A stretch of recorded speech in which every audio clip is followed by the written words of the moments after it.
Hi, guys. Go ahead. No. Say hi. Tell everybody what we're doing today. Hi, guys. Today we are flower farmers. Yeah. And we're starting a video to show you that we're cleaning some yoga. Okay. She's right. Today we're at home at our place. We are gonna try and plant some things and we'll see how we do. Yeah. First thing we gotta do though is load all these plants and everything we need. We gotta load it onto the buggy. Okay. Okay? Can you help me with that? Yeah. Okay, let's get started. Okay.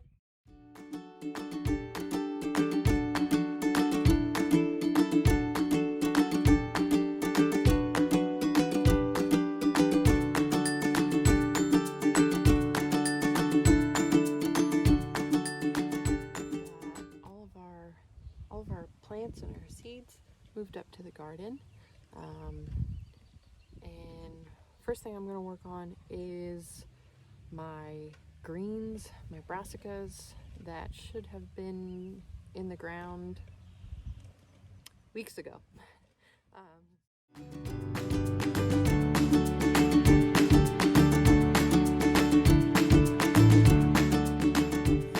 We are on to peppers. We've got quite a lot of peppers. Oh, those look great, don't they?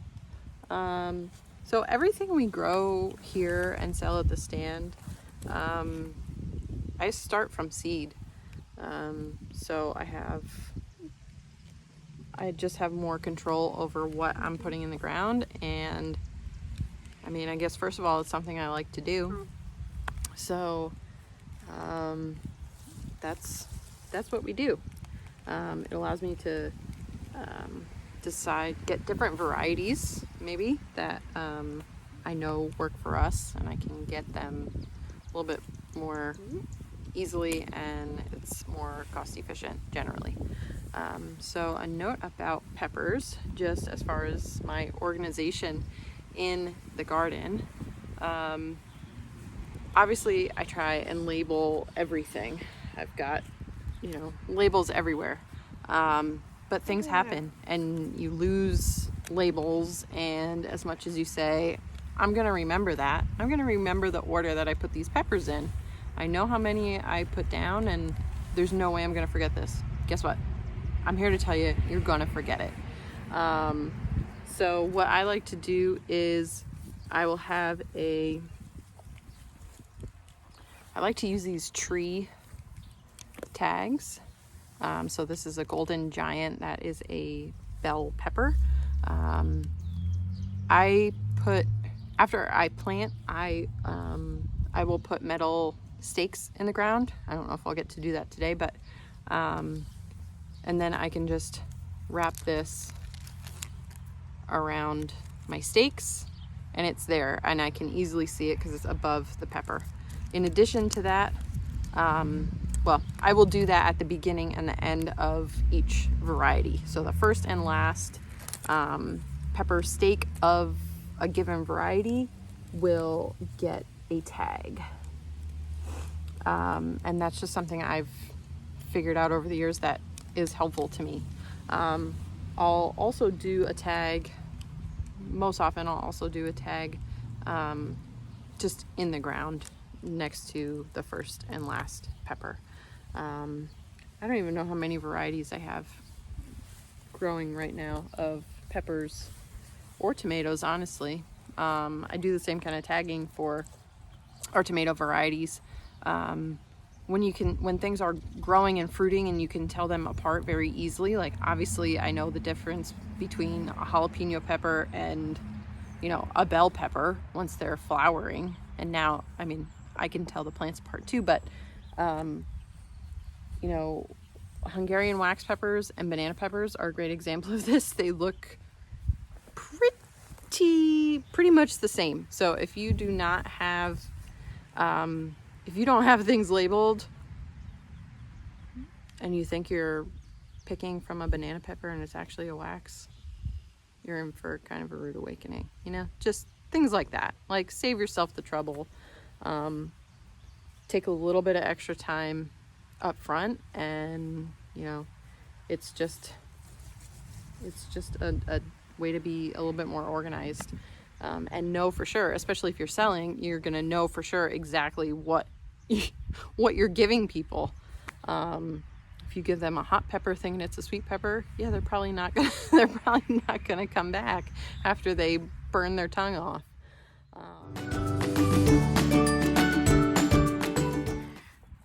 We just planted a lot of peppers down there. Yeah. We just planted them today. Yeah.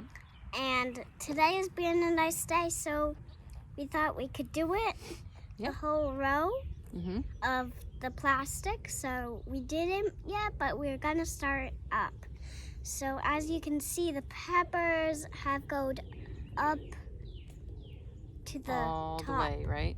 We did a whole row. Yeah. Do you remember how many peppers we planted? 24?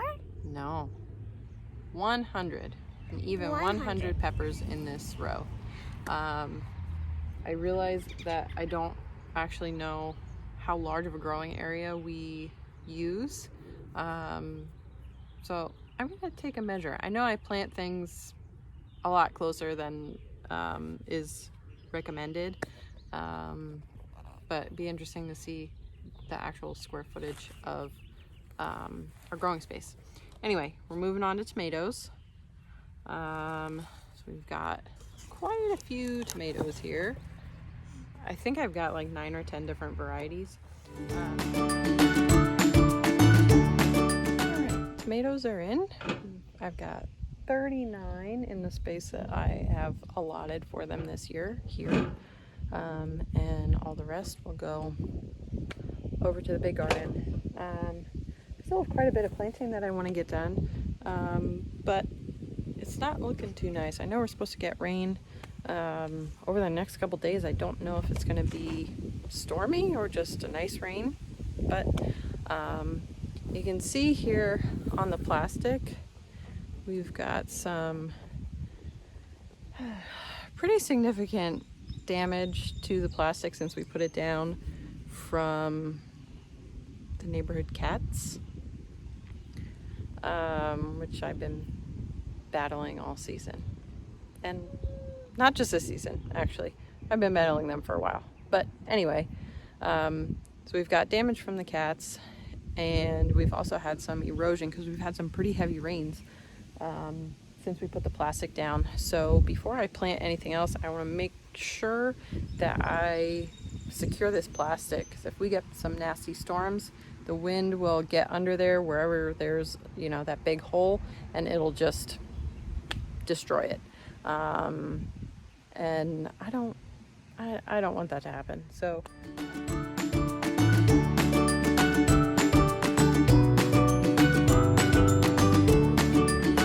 okay, just finish up some beans. Got our plastic pretty well secured. Peppers are in, tomatoes are in, cabbage, broccoli, kale, endive, some sunflowers. I think we'll call it a day.